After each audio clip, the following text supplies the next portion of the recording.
Now it's time to consider energy and thermodynamics. Don't be intimidated by the term. Thermodynamics merely refers to heat flow. Thermo meaning heat or energy, dynamics meaning flow.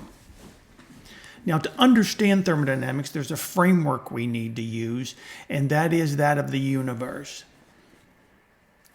Put in math parlance, the universe is equal to the system plus the surroundings. Consider this diagram that I've shown. The system is where we normally think about reactions or physical or chemical changes occurring. The surroundings is everything else in the universe. So you can think of the universe as being a hermetically sealed house. And there's only two rooms. There's the system where something occurs, and there's the surroundings. So let's now look at the system and surroundings in terms of heat. If you have a system and it gets cooler for whatever reason, the heat must have gone somewhere.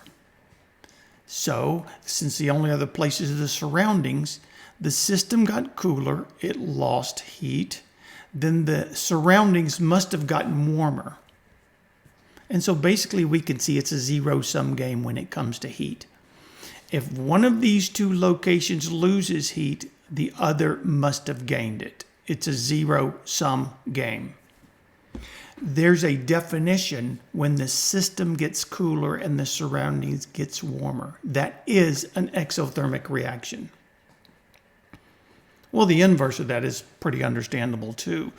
What happens if the system gets warmer? The heat must have come from somewhere, so it must have come from the surroundings, which means the surroundings must have gotten cooler. And that is the definition of an endothermic reaction. Let's see what that looks like on an energy diagram. Let's consider the simple reaction where reactants are going to products. If the sum total of energy in the reactants is more than the sum total of energy in the products, then what happens from the beginning to the end of our reaction? Energy was lost. So if the system loses energy, this is what the energy diagram would look like. Well, what if the system gains energy? What if it's an endothermic change? Well, here we can see what that would look like. The reactants have less energy than the products. In other words, our system gained energy.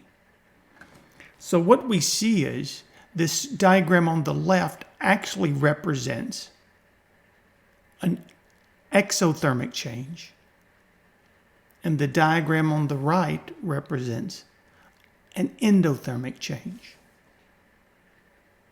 Exothermic, heat left the system. There's less heat in there. Endothermic, heat or energy came into the system. Therefore, the energy curve goes up. Now let me bring these two concepts together. This concept of the energy diagrams and this universe box diagram. Remember, one of these boxes represents the system. So I'm now going to take this energy diagram and let it represent the system. And I'm going to put it in the box so you can now pull all of this together. So here's what this means. As the reactants loses energy, as we go to products that have less energy than the reactants, that is an exothermic reaction. How do we rationalize that? Well, the system lost energy. You can see that from the diagram. And the energy had to go somewhere. And that somewhere was the warmer. And it was the warmer surroundings. Let's look at an endothermic change. This is one we said in which the surroundings get cooler and the system gets warmer. If the system gets warmer, it gained energy. Where did it get the energy from? Well, if the system gained energy, it had to come from somewhere, and that somewhere was the surroundings. This is the basic idea of thermodynamics. And what we're going to do is we're going to drill down and we're going to look at some of these, and we're going to quantify these and put some numbers on these height, these distances, the amount of energy that's lost or the amount of energy that's gained. And oh, by the way, if we did an energy term for the surroundings, what would it look like? It would look like this.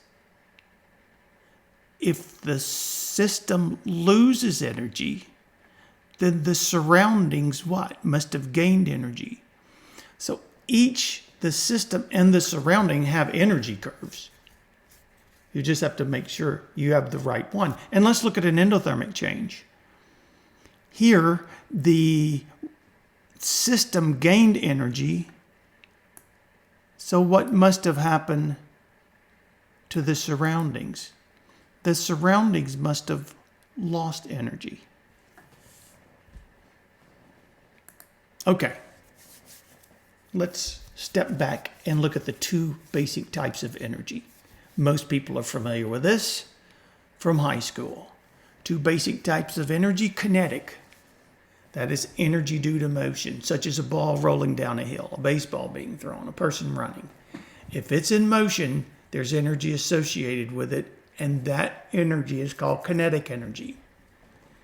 The other general type of energy is called potential energy, and that's energy due to position.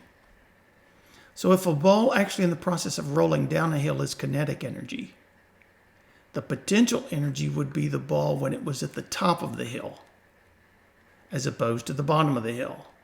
When it's at the bottom of the hill, well, its energy's been used up. But at the top of the hill, it has potential energy. So we've got potential energy, ball at the top of the hill.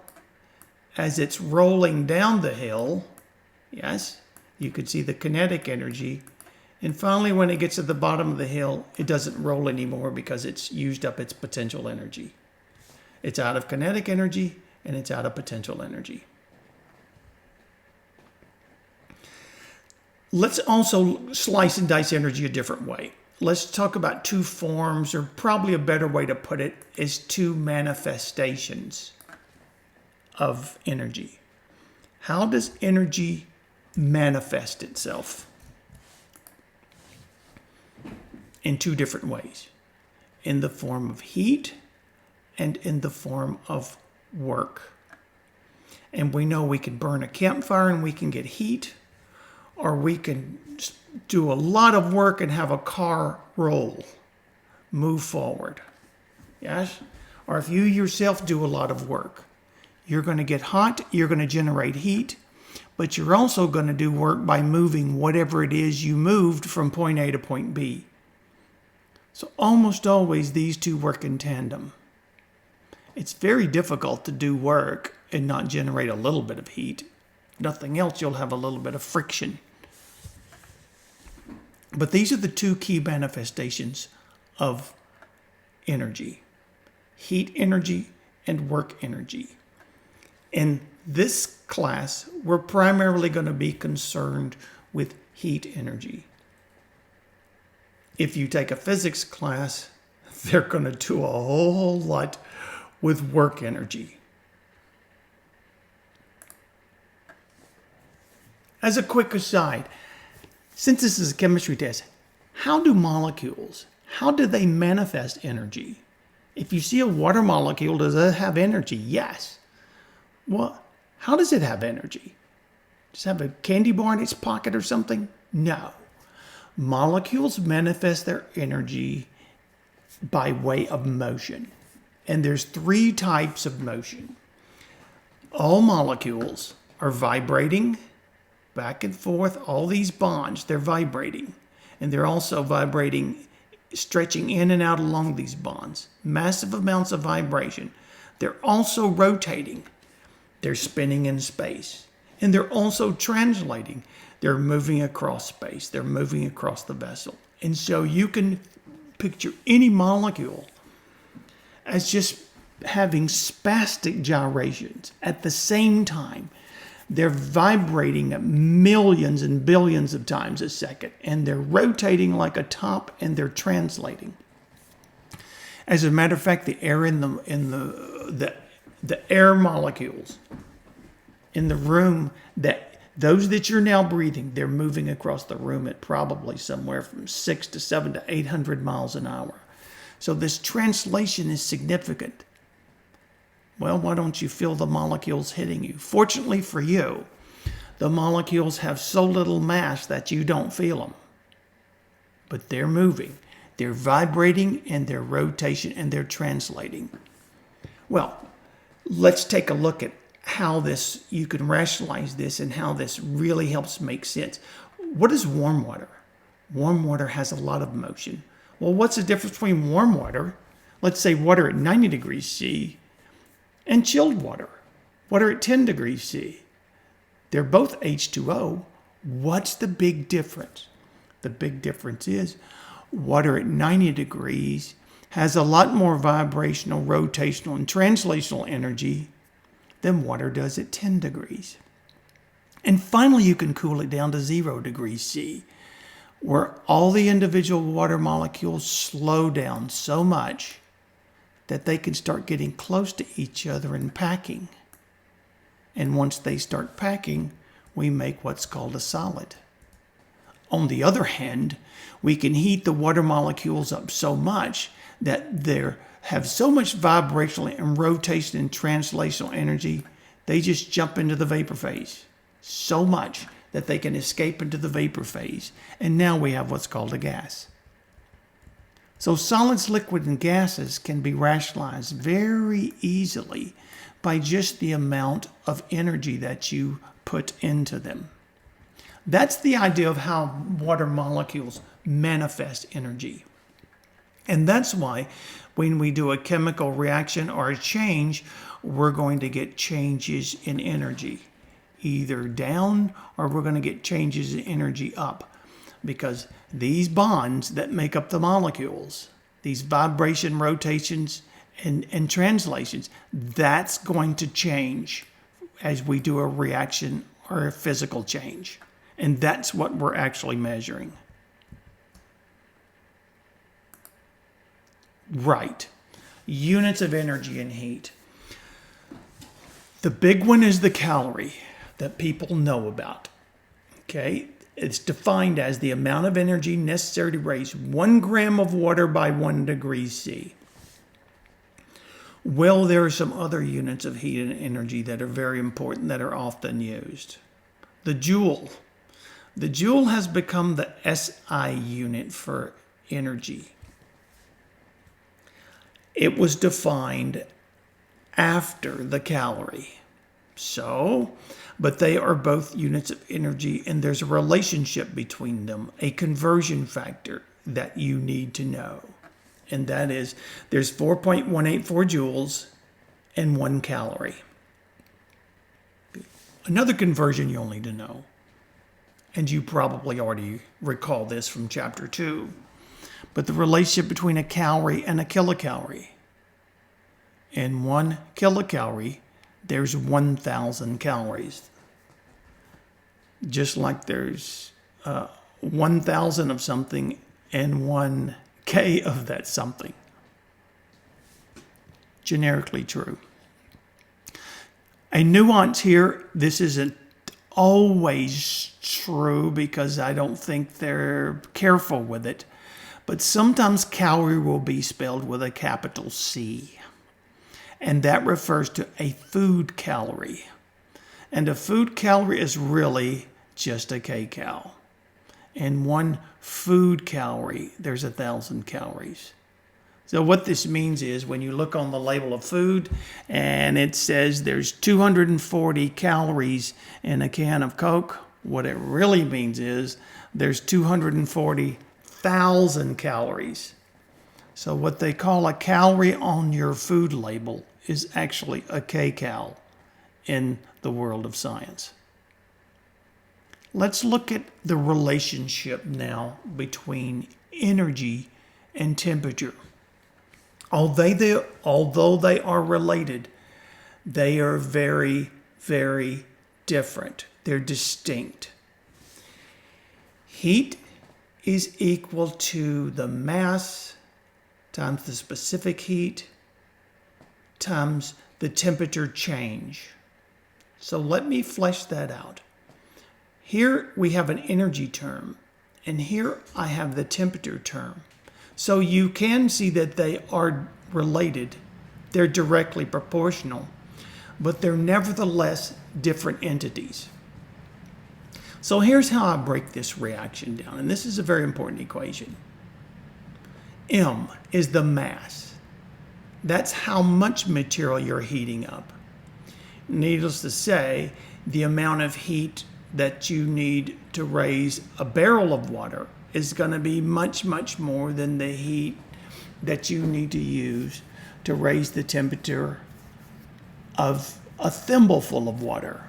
Why? Because the amount of heat that it takes to heat something up is going to be proportional to how much of the material is there. That's kind of a duh. Okay? Q is also proportional to temperature. If M is how much you're heating up, delta T is how far. Now, if you have the same amount of water, it's going to take more heat to raise it from 10 degrees to 30 degrees, that's only a 20 degrees difference, than it's going to take to heat the same amount of water up from 10 degrees to 90 degrees. That's an 80 degree change. So, the further you heat it up in terms of temperature change, the more heat's going to be required. Well, that's pretty intuitive too. We only need to know one more thing. If we know how much material we have and we know how far we're going to heat it, the next question is, how hard or difficult is it to heat up? And that's referred to as specific heat, given the symbol S. And so, how much heat's required to heat something up? You just need to ask a few things. How much, how far, and how hard is it to heat? That's where we're going to go with the first sample problem. But before I go there, let me remind you, you can now see that there is a difference between heat energy and temperature. They're proportional, but they're different things. Sample problem. 5.63 grams of gold is heated from 21 to 32 degrees. How much energy in calories was required? So let's do a quick analysis and we'll work this out. What are we given here? First of all, what are we looking for? How much energy in calories? As we're dissecting this, what are we going to want to know? We're going to want to know a certain amount of calories. That's the prize, that's my answer. And let's just extract our data. So what do we have? We have a mass here. And it looks like we have a delta T. Well, it's pretty easy to see where we need to go here. We have a mass, we have a delta T, and we have a Q. Does any particular equation pop to mind? Hopefully, Q equal ms delta T does. And so let me walk you through that right quick. Okay, with this, let's take inventory. You can only have one equation, one unknown. I'm looking for Q, so I'll put a box around that. That's what I'm looking for. Do I know mass? I do know mass. Do I know the specific heat? I don't know that, but I can look it up. So I'll put a check plus here. I don't know it, but I can look it up in a table. Do I know delta T? I don't know it, but I can calculate it. So, what is delta T? Delta T, and you must remember this, delta T is equal to the T final minus the T initial, not the other way around. You need to remember, delta anything is almost always the final state minus the initial. So in this case, I am increasing the temperature by 11 degrees. T final is 32 minus 21. As a quick aside, what if I were cooling by that amount? What would delta T be? Delta T would equal 21 minus 32, and that would be minus 11 degrees C for if I were cooling. Yes? So that's very important that you do final minus initial. If you're cooling, this will come up negative. So what this means is, if you keep this straight, we can look at the sign of delta T and tell if our system is heating or cooling. And now it's just a matter of plugging the values in. I'm looking for a certain amount of calories. There's my mass. There is my specific heat, which I looked up and found that the specific heat of gold was equal to 0.13 joules per gram degree C. That's there. Delta T I calculated at positive 11. Notice if I keep up and I do my dimensional analysis that my grams cancels, my degree C cancels. Oh my, but what am I left with? I'm left with joules. At this point, if I multiplied these three out, I would get a unit of energy, but our problem specifically asks for it to be put in calories.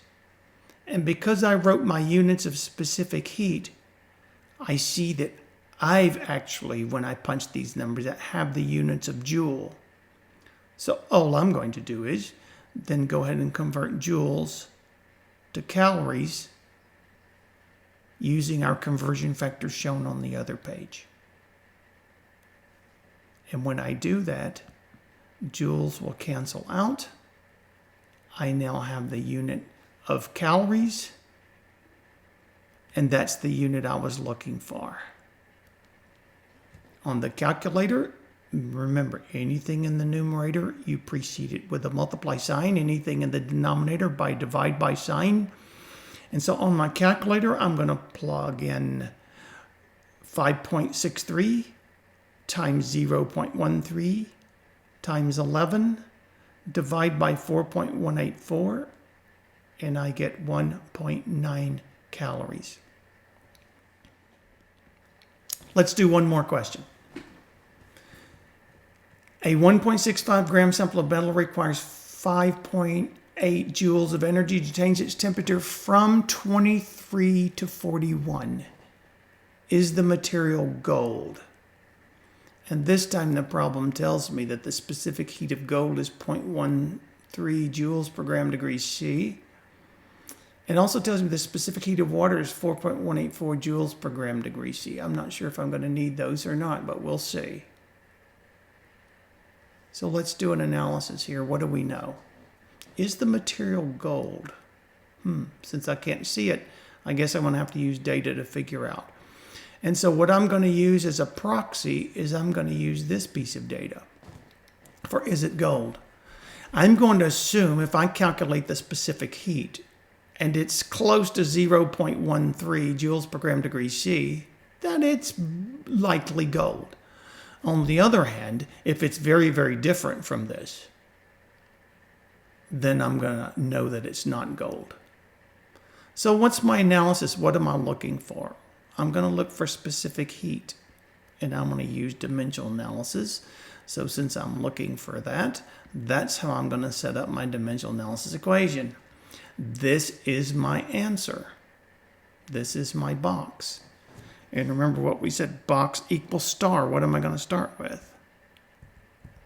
Well, let's see what else we have here. I have a mass. I have an energy term.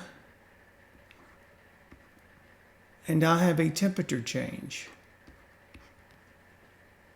I think I know what I'll do. I have an M, I have a Q, I have a delta T, and I'm looking for an S. Equation that pops to mind is pretty obvious. Q equal ms delta T. So let's work this out. Q equal ms delta T. Let's take inventory before we start. What am I looking for? S. I'm looking for the specific heat of this material that I have the data for so that I can compare it to the specific heat of gold. Do I know Q? I do, it's given. Do I know M? Indeed I do, it was given. And do I know delta T? Yes, or at least I can calculate it. It gave me the initial and it gave me the final, so I should be able to calculate that. I rearranged this algebraically because I'm solving for S. I then rewrote this and put the delta T here as a reminder. And now that I have what I'm looking for on the left side, the unknown, and everything else is known, it's a matter of just plugging into the equation. Q is 5.8. The mass is 1.6. And my delta T is 41 minus 23. So when I multiply that out, I get 0.24 joules per gram degree C. Why did I use this train track method even though I had a formula? It's so I could keep up with the units. Because let's see what units I have here. After I do my multiplication, I have a J in the top in the numerator and a G and a degree C in the bottom. But guess what unit I'm looking for? Indeed, the unit of specific heat has the units of J divided by G degree C. And so I am very confident I did my equation right. Why? Because the unit that I knew I was looking for showed up, and exactly those units. I can see because I'm looking for J, G, degree C, I don't need to do any more unit conversions. I don't need to convert J to calories. I don't need to convert my mass to kilojoules or whatever. And I don't need to change my temperature to degrees Fahrenheit or anything. Why? Because the 3 units that I needed to show up actually showed up. So I have a high degree of confidence. The answer I got was 0.24 joules per gram degree C. And now the final answer. Is it gold? I don't think so, Tim. It's not gold. How come? Because gold is 0.13 and we got a number that's 0.24. Those are pretty far apart. So we don't know what the material is, but we know what it's not. Our unknown material was not gold. So if they try to sell you an ounce of it for $1,700, you may want to pass on it. And that's it for your introduction into energy and thermodynamics.